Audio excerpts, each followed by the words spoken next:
ओम नमः शिवाय। हर हर महादेव। भोलेनाथ और माता रानी की कृपा आप सभी पर बनी रहे। इसी मंगल कामना के साथ एवं श्रावण मास की अनंत शुभकामनाओं के साथ आइए सुनते हैं श्रावण महात्म कथा का 16वां अध्याय।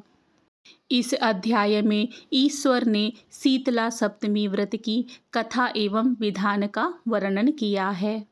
ईश्वर बोले, हे सनत कुमार, अब मैं शीतला सप्तमी व्रत को कहूँगा। श्रावण मास में शुक्ल पक्ष की सप्तमी तिथि को यह व्रत करना चाहिए। सबसे पहले दीवाल पर एक वापी का आकार बनाकर अशरीरी संज्ञक दिव्य रूप वाले 7 जल देवताओं, 2 बालकों से युक्त पुरुष संज्ञक नारी, 1 घोड़ा, 1 वृषभ तथा नरवाहन सहित 1 पालकी भी उस पर बना दें। इसके बाद 16 उपचारों से 7 जल देवताओं की पूजा करनी चाहिए। इस व्रत के साधन में ककड़ी और दधी ओधन का नैवेद्य अर्पित करना चाहिए। इसके बाद नैवेद्य के पदार्थों में से ब्राह्मण को वायन देना चाहिए। इस प्रकार 7 वर्ष तक इस व्रत को करने के बाद उद्यापन करना चाहिए। इस व्रत में प्रत्येक वर्ष 7 सुवासिनियों को भोजन कराना चाहिए। जल देवताओं की प्रतिमाएं एक सुवर्ण पात्र में रखकर बालकों सहित 1 दिन पहले सायंकाल में भक्तिपूर्वक उनकी पूजा करनी चाहिए। प्रातःकाल पहले ग्रह होम करके देवताओं के निमित्त चरु से होम करना चाहिए। जिसने पहले इस व्रत को किया और उसे जो फल प्राप्त हुआ, आप उसे सुने।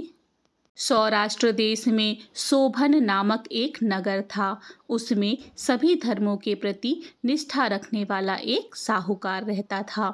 उसने जल रहित एक अत्यंत निर्जन वन में बहुत पैसा खर्च करके शुभ तथा मनोहर सीढ़ियों से युक्त पशुओं को जल पिलाने के लिए सरलता से उतरने चढ़ने योग्य दृढ़ पत्थरों से बधी हुई तथा लंबे समय तक टिकने वाली एक बावली बनवाई।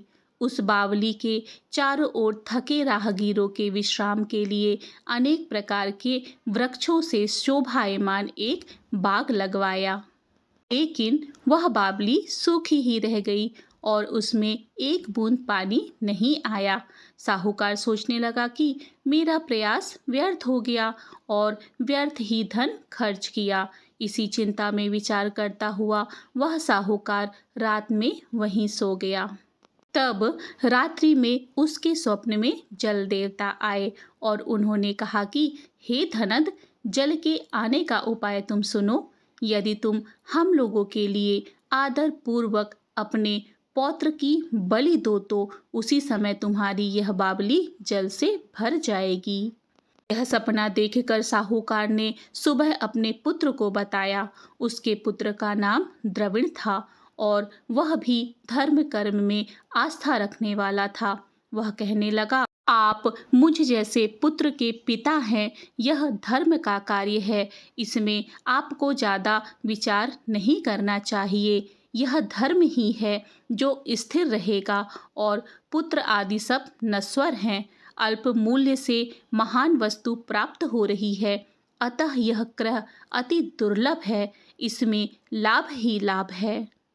सीतांशु और चडांशु ये दोनों मेरे पुत्र हैं। इनमें सीतांशु नामक जो ज्येष्ठ पुत्र है, उसकी बलि बिना कुछ विचार किए आप दे दे।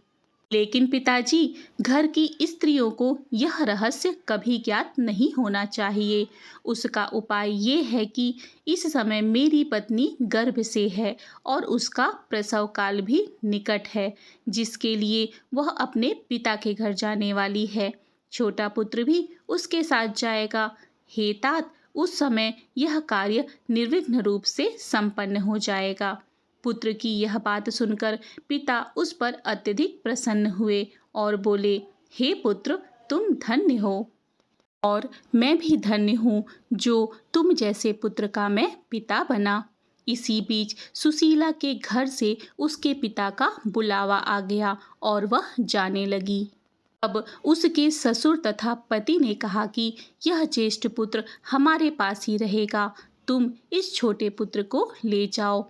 इस पर उसने ऐसा ही किया। उसके चले जाने के बाद पिता पुत्र ने उस बालक के शरीर में तेल का लेप किया और अच्छी प्रकार से स्नान कराकर सुंदर वस्त्र व आभूषणों से अलंकृत करके पूर्वाषाढ़ा तथा शतभिषा नक्षत्र में उसे प्रसन्नतापूर्वक बावली के तट पर खड़ा किया और कहा कि बावली के जल देवता, इस बालक के बलिदान से आप प्रसन्न हो।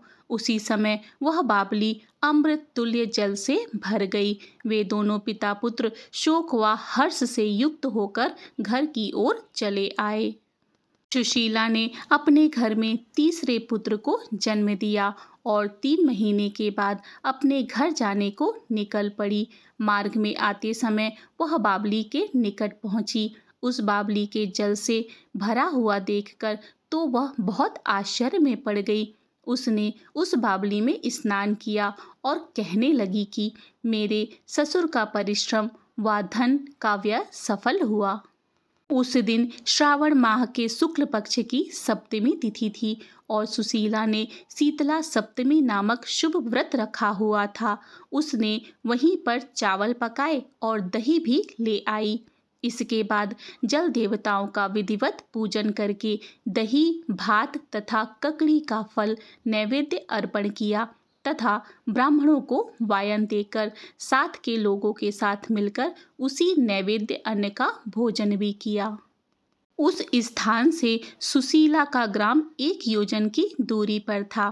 कुछ समय के बाद वह सुंदर पालकी में बैठ दोनों पुत्रों के साथ वहां से चल पड़ी। तब वे जल देवता कहने लगे कि हमें इसका पुत्र जीवित करके इसे वापस करना चाहिए, क्योंकि इसने हमारा व्रत किया है। साथ ही यह उत्तम बुद्धि रखने वाली स्त्री है। इस व्रत के प्रभाव से इसे नूतन पुत्र देना चाहिए। पहले उत्पन्न पुत्र को यदि हम ग्रहण किए रह गए तब हमारी प्रसन्नता का फल ही क्या। आपस में ऐसा कहकर उन दयालु जल देवताओं ने बावली में से उसके पुत्र को बाहर निकालकर माता को दिखा दिया और फिर उसे विदा किया। बाहर निकलकर वह पुत्र माता माता पुकारता हुआ अपनी माता के पीछे दौड़ पड़ा। अपने पुत्र का शब्द सुनकर उसने पीछे मुड़कर देखा। वहां अपने पुत्र को देखकर वह मन ही मन बहुत चकित हुई।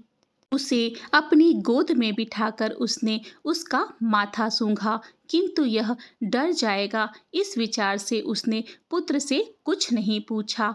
वह अपने मन में सोचने लगी कि यदि इसे चोर उठा लाए तो यह आभूषणों से युक्त कैसे हो सकता है, और यदि पिशाचों ने इसे पकड़ लिया था तो दोबारा क्यों छोड़ दिया। घर में संबंधी जन तो चिंता के समुद्र में डूबे होंगे। इस प्रकार सुशीला सोचती हुई वह नगर के द्वार पर आ गई।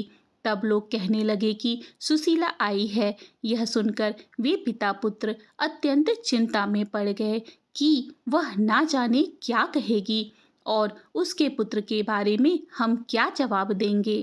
इसी बीच वह तीनों पुत्रों के साथ आ गई। तब ज्येष्ठ बालक को देखकर सुशीला के ससुर व पति घोर आश्चर्य में पड़ गए और साथ ही बहुत आनंदित भी हुए। वे कहने लगे, हे सुशीला, तुमने कौन सा पुण्य कर्म किया है अथवा व्रत किया था।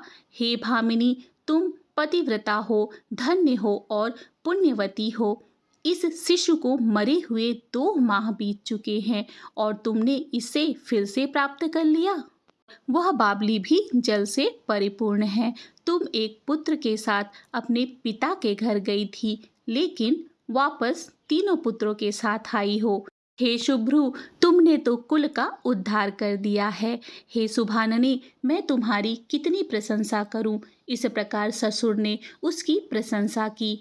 पति ने उसे प्रेम पूर्वक देखा और सास ने उसे आनंदित किया। इसके बाद उसने मार्ग के पुण्य का समस्त वृत्तांत सुनाया।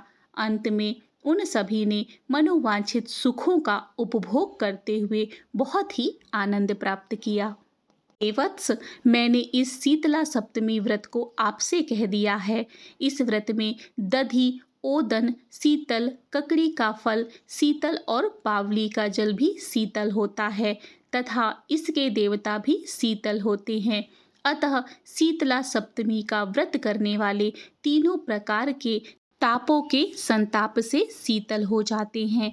इसी कारण से यह सप्तमी शीतला सप्तमी इस यथार्थ नाम से जानी जाती है। इस प्रकार श्री स्कंद पुराण के अंतर्गत ईश्वर सनत कुमार संवाद में श्रावण महात्म्य में शीतला सप्तमी व्रत कथन नामक 16वां अध्याय पूर्ण हुआ। जय भोलेनाथ। हे महादेव, हे भोले भंडारी, इस कथा को कहने में मुझसे कोई त्रुटि है तो उसके लिए मैं क्षमा प्रार्थी हूँ। यदि आपको आज की कथा पसंद आई है तो 17वें अध्याय के लिए मेरे चैनल को सब्सक्राइब करें और कमेंट बॉक्स पर हर हर महादेव का जयकारा अवश्य लगाएं। मिलते हैं 17वें अध्याय में। जय श्री कृष्ण। राधे राधे।